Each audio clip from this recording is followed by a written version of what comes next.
各位朋友，大家好。《800》这部电影，不知道大家看过没有？我相信，即使没有看过，对那段历史应该也不会陌生。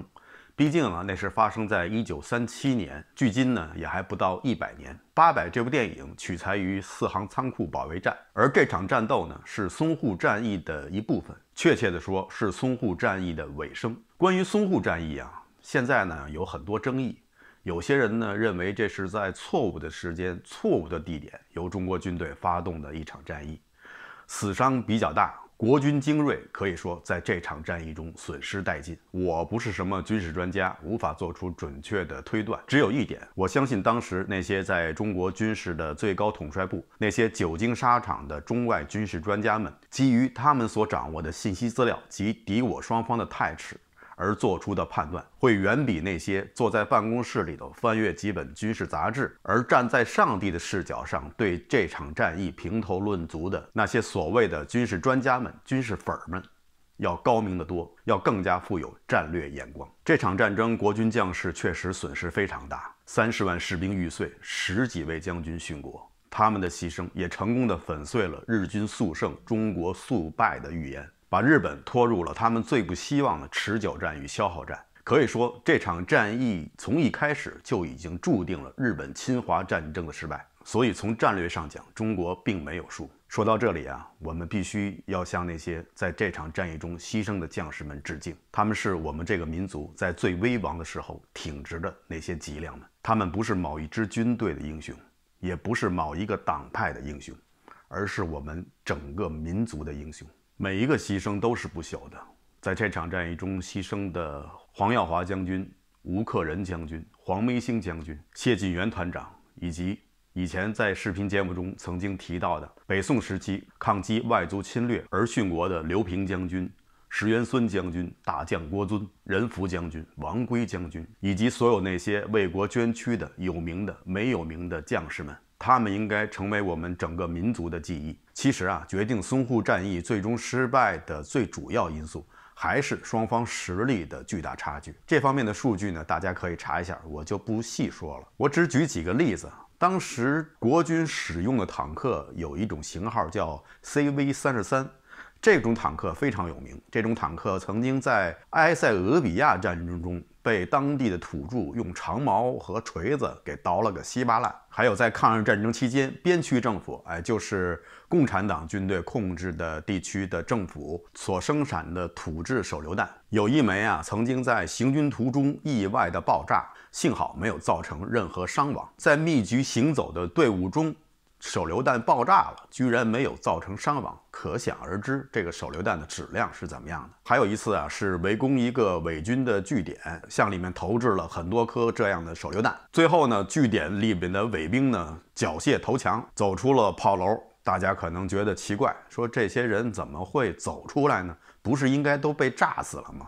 不是，他们不是被炸死的，他们是被手榴弹放出的烟雾给熏得喘不过气来，所以只好举手投降。这些呢是让我们大家现在笑也笑不出来的黑色幽默。由此可见，当时双方军事实力的巨大差距。这种差距呢是体现在各个方面的。而在淞沪战役之前的1200多年前，中日之间也曾经爆发了一场大战，而当时那场战役和淞沪战役又有很多相似的地方，只不过是中国和日本双方的位置发生了一个互调。那场战役呢是发生在公元663年，在中国是唐高宗李治统治时期。中日之间的战争我们现在提到最多的可能是抗日战争或者之前的甲午海战，但是对发生在唐朝的这场战争却是鲜有人提及。为什么呢？我也不得而知。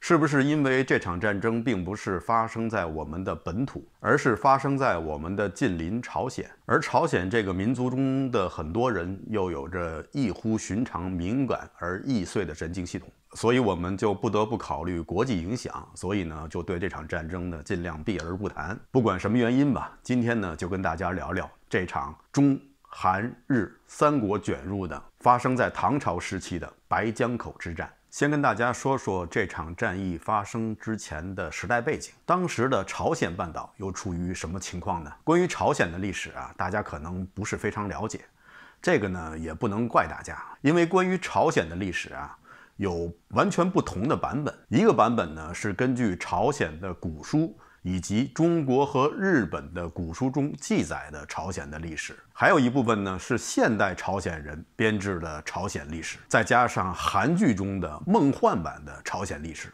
我这里所说的呢是第一个版本是根据朝鲜、中国、日本的古书记载的朝鲜这段时间的历史。当时的朝鲜呀，正处于三国时期，也是像现在这样南北分治。不过呢，分界线呢不是像现在的三八线，是以比三八线更南的汉江为分界线。汉江以北呢属于高丽国，汉江以南呢属于另外2个分庭抗礼的王朝，一个叫新罗，一个叫百济。新罗的地理位置呢是更靠近日本，隔着对马海峡与日本相望。而百济呢是更靠近中国的黄海。我不知道大家中学的地理课程还记得多少，我这里呢稍微的给大家提个醒，关于中日韩三国的地理形状。打个简单的比方就非常容易记，日本呢就像一条被切断了几节的绳子，或者说是虫子，是在地图的最东边。而朝鲜半岛呢就像一只蹲着的抬起2只前腿的特别可爱的兔子，头顶着是中国的东北地区，然后后腿或者说屁股那个位置对着的是日本，就是隔着朝鲜海峡，又叫对马海峡，与日本相邻。从这个地图形状大家就可以发现，日本作为一个岛国，它如果想西进入大陆板块的话，它的最佳路径就是通过朝鲜半岛，从对马海峡登陆朝鲜的南部地区，然后通过朝鲜与中国陆地相连的部分，就是中国的东北地区，进入亚洲大陆。这也就是为什么历史上日本与朝鲜之间战争不断的原因。好了，我们继续说朝鲜半岛当时的情况。朝鲜当时呢，高丽国是最强大的，国土面积最大，军力也是最强盛，也是长期威胁中国中央政权的。而新罗国呢，是中国唐朝的臣服国，向唐朝纳贡。百济国呢，又是与日本国通好。在三江口战役爆发之前，百济国与高丽国联合进攻新罗。新罗本身就是三国中相对弱小的一方，这时候遭到了2个国家的进攻，就盯不住了。于是呢，他就向他的宗主国唐朝求援。唐朝最初并没有派兵，而是派出使臣去申斥百济国让他们停止向新罗的进攻。但是百济国呢不为所动，继续和高句联合对新罗用兵，又夺取了新罗30多座城池。所以呢，新罗再次向唐朝求援。唐朝作为新罗国的宗主国，是他的老大，老大一发威，后果很严重。于是唐朝就决定要向百济用兵。当时是公元660年，也就是三江口大战爆发的3年前。而唐朝那时候又是什么境况呢？唐朝那时候是高宗李治时期，高宗李治创建了永徽之治，可以说延续了贞观之治的辉煌。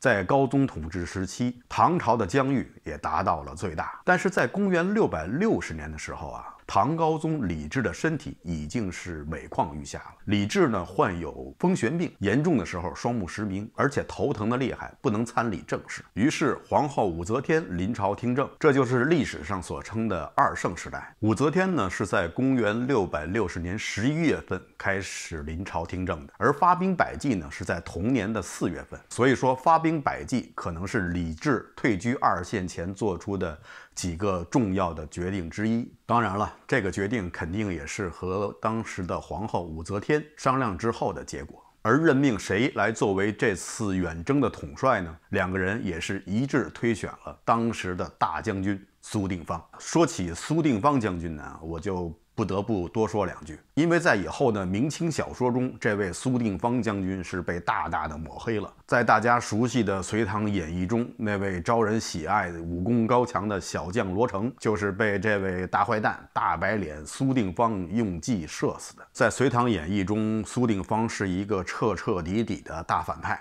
我也不知道那些明清小说的作家们他们是怎么想的。既然能够虚构出罗成这么一个人物，难道就不能虚构出另外一个奸臣的名字吗？一定要把当时的军神苏定方说成这个样子，到底是怎么想的？所以啊，明清小说中对于历史的有些记载，简直就是一场灾难。在历史上的苏定方是唐朝继军神李靖之后的又一名彪炳千古的名将。苏定方呢，最早呢，他是投靠的窦建德以及后来的刘黑塔部队，在作战中呢非常勇猛。后来窦建德、刘黑塔失败以后呢，他就退隐家乡了，回家务农了。后来贞观年间，唐太宗征兵，他又应召入伍。他的成名之战就是他在同李靖共同征讨东突厥吉利可汗的时候，他作为李靖的先锋，只带领着200铁骑奇袭颉利可汗的牙帐，把颉利可汗吓得落荒而逃，最后也被生擒。就是在这场历史上称为阴山之役中，苏定方是一战成名。后来苏定方又曾经作为先锋官，与当时的名将程之节一起征讨西突厥。在这次征战中呢，苏定方也立了大功。他曾经率领500铁骑冲破了西突厥的大阵，但是在西突厥军队溃败以后呢，当时的统帅程之节，也就是我们在小说中知道的那位程咬金，并没有乘势追击，而是听取了当时的副帅王文度的建议，让马匹重甲，军队缓慢前行，最终呢错过了战机，使得这次征战无功而返。回国以后，程之节被贬官，王文度呢被免职，而独有苏定方却得到了晋升。后来又过了几年，在公元的657年，苏定方亲自领兵征讨西突厥，这时候他已经是大军的统帅了。在这次征战中啊，最经典的一战呢，就是苏定方以1万唐军在野战中击溃了8万之众的突厥部队。在野战中能够击溃数量占绝对优势的突厥军队，从这一点就不难看出，当时唐军的强大已经到了不可想象的程度。击溃了突厥军队以后呢，苏定方又继续快速的攻击，最终导致西突厥国王阿史那赫鲁在逃亡途中被当时的小国十国俘获，交给了苏定方。苏定方也将阿史那赫鲁押往长安。唐高宗李治也举行了盛大的献俘仪式，献俘于他的父亲唐太宗李世民所长眠的昭陵。没过2年，突厥的王室余脉阿史那都曼又协同另外2个部落的首领，在今天的葱岭地区发动叛乱，攻占了于田。唐高宗李治又命苏定方为行军大总管，征讨叛军。苏定方以3000铁骑跨越了帕米尔高原，出人意料的出现在了叛军面前。叛军被击溃，阿史那都曼被生擒。苏定方在几年之内再次献俘。这场战斗啊，把唐朝的疆域扩充到了中亚的咸海，这也是历史上唐朝的疆域向西扩展的最远的地方。苏定方再次向唐高宗李治献俘，这一次呢还有一个小插曲，按照唐律，被俘的阿史那都曼应该被处斩，唐高宗李治也做出了处斩的决定。但是当时的苏定方呢向李治求情，说我在擒获都曼的时候，曾经向他许诺，只要你投降了，大唐绝不杀你。唐高宗李治听完以后呢，就说朕屈法而不使将军失信。所以可见啊，当时苏定方受到的恩宠之重。这是在公元659年的事情了。在公元的660年的4月份，唐高宗李治又任命邱定方为神丘道行军大总管，领水陆军10万，征讨百济。这时候的苏定方多大岁数呢？68岁。后来又会合新罗国王率领的5万大军，在百济都城之下与百济军队决战，一举击溃了百济军队，杀敌1万多人，迫使的百济国王和太子远逃，最后也被生擒，百济国从此灭亡。战后呢，有人还为苏定方立了一块碑，叫大唐平百济国碑铭。这块碑呢，至今还伫立在韩国的中清南道的定林寺。大家有去韩国旅游的，可以抽空去看看。苏定方又一次向大唐皇帝献俘，这次是百济国的国王和太子。在短短的几年间呀，苏定方发起了3场灭国之战，皆生擒其主，同时也使大唐的版图向东西方扩展。唐朝的军力，不论是沙漠作战还是跨海作战，在当时都可以说是首屈一指的，显示了强大的战斗力。苏定方后来又参加了征讨高句丽的战斗。公元667年，苏定方病逝，终年76岁。这就是大将军苏定方的戎马一生。60多岁的老将啊，远征沙漠，远征辽东，可以说他的功绩足可以彪炳千古。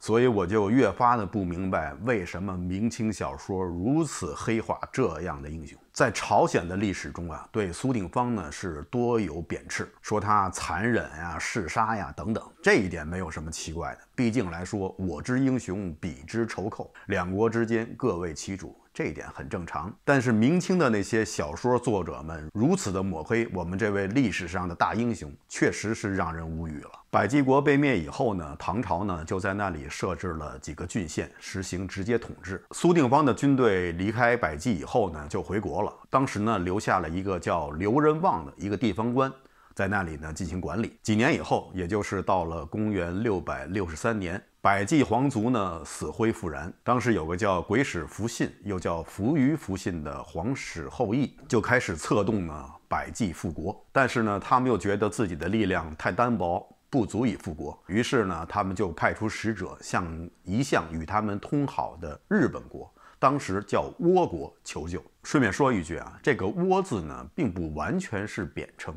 倭呢，在古文中呢有顺从的意思，当然呢也有矮小的意思。这应该是中国秦汉时期对当时日本的称呼。当时的日本人自己也称为倭国。因为这个名字是中国皇帝册封的，所以呢是具有很强的官方色彩。那么日本国什么时候改名不叫倭国，改叫日本国呢？这个呢一会儿我再跟大家说。而在公元663年，这时候的倭国当时又是什么情形呢？当时的日本啊，正是经历了大化革新以后。什么叫大化革新呢？大化革新呢是由当时日本的孝德天皇推行的。简单的说，就是通过这项改革，把日本从奴隶制的部落联盟转变成了像中国那样的封建集权制的一个社会制度。经过大化革新，日本的国力呢空前的强盛。这个时候，日本的实际执政者呢是一个叫中大兄的皇子，而此时的天皇却是一位女天皇，历史上称为齐明天皇。大家可能觉得奇怪，日本难道也有女天皇？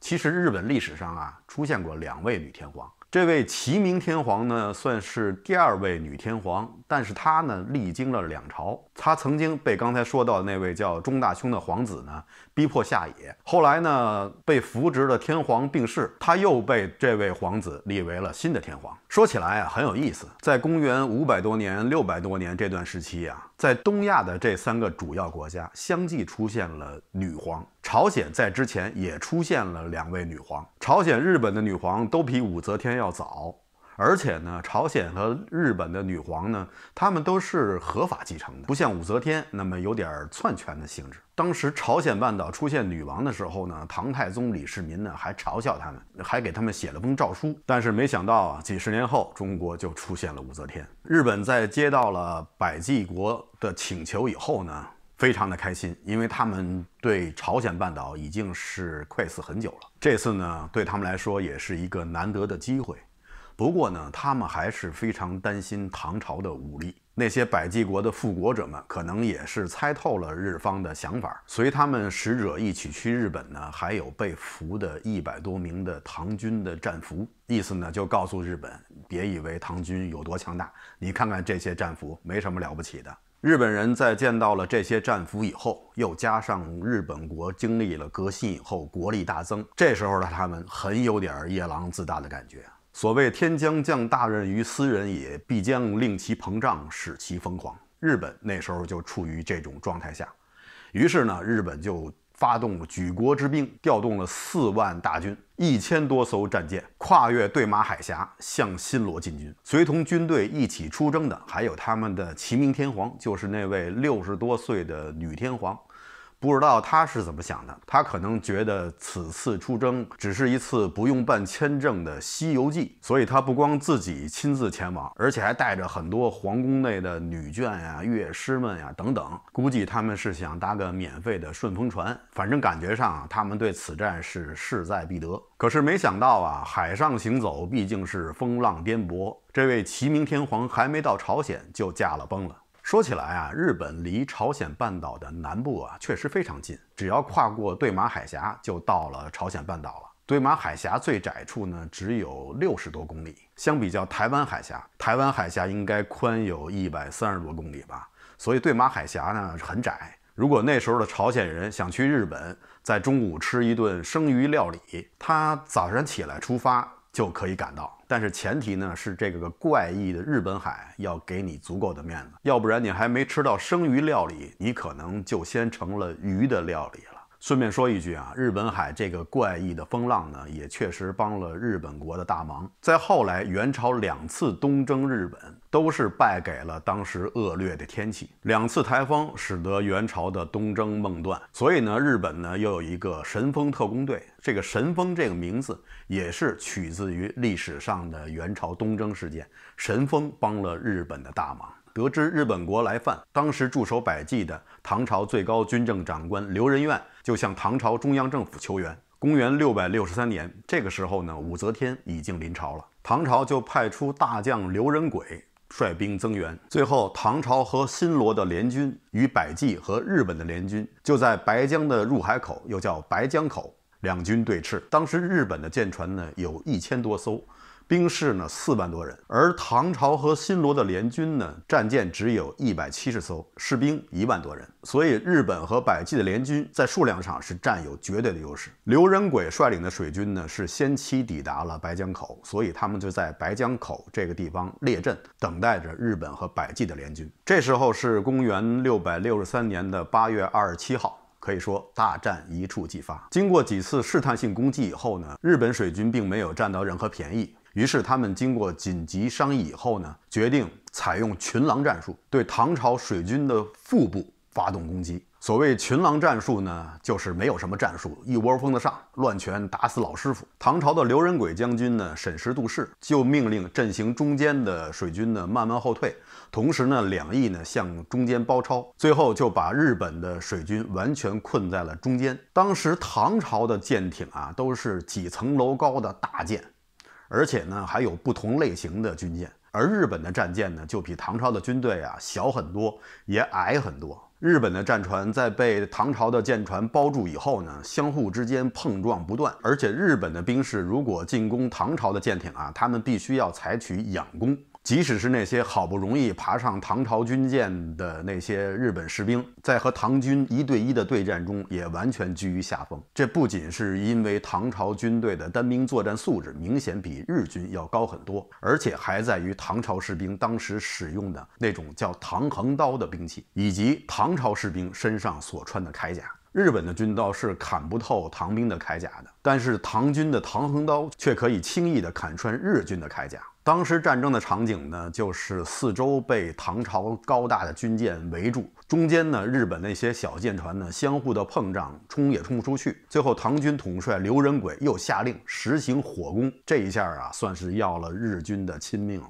日军被烧死的、被砍落于海的不计其数啊。史书记载说海水尽赤。这场战役呢只持续了1天，最后呢是以日军损失了400多条战舰、1万多名士兵而告终。日本军队仓皇退回了日本本土，百济的复国运动也宣告终止。白江口战役虽然持续的时间很短，但是在当时来说，对东北亚的整个局势的影响却是至关重要的。特别是对日本和朝鲜，可以说继这场战役以后发生了翻天覆地的变化。日本败退回本土以后，由于担心唐军会继续追赶侵入日本本土，所以呢他们就大兴土木，沿着海岸线建造了4道防线，而且还把国都迁到了远离海岸线的地方。全国可以说是时刻戒备，防备着唐军的入侵。但是啊，很明显这次日本人想多了，唐军并没有进攻日本本土的打算，有可能呢是唐朝的战略重点并不是在东边，或者说唐朝并没有看上日本列岛这块土地。这块盛产地震、火山，该有的都没有，不该有的都有了的日本本土。这里啊，我想说一句，我这样说丝毫没有诋毁日本这个民族的意思，相反，对日本民族在这块贫瘠的土地上能取得今天的成就，只能表示由衷的赞叹。日本这个民族应该说也是一个伟大的民族，他们的伟大其中很重要的一点在于他们善于学习。就像在这次白江口战役以后，日本看到了唐朝的强大，也看到了与唐朝的巨大的差距，于是这时候他们就谦恭地低下头，认真地从唐朝学习。首先，后来有名的天武天皇仿照中国唐朝的永徽图而制定了日本的律令，使日本进入了律令制时代。这也标志着日本完全进入了封建专制制的时代，这对于日本来说是一个质的飞跃。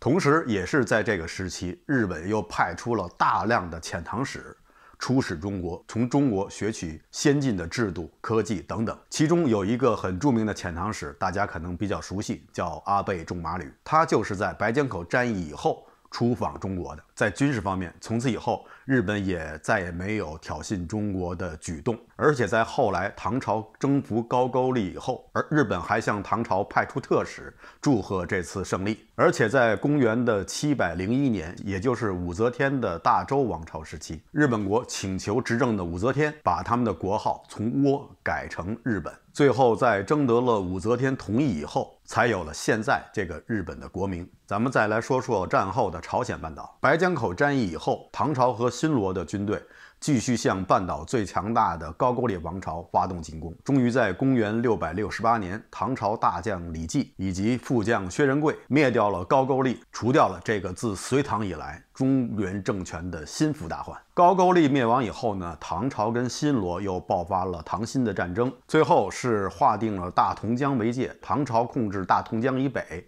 新罗控制大同江以南，新罗也就基本实现了朝鲜半岛的统一，朝鲜的三国时代彻底结束。好的，以上呢就是中日两国之间历史上的第一次大战——白江口大战。日本呢又叫白村口大战。从那以后900多年，虽然日本国力也逐渐的强大，但是他一直也不愿与中国作战，一直到大概公元1592年的丰臣秀吉率兵侵朝，才与当时的大明政权又一次交火。所以可以说，白江口之战奠定了中日之间900年的和平。好的，谢谢大家收看欢迎大家点赞、订阅、转发，您的支持就是我继续做下去的动力。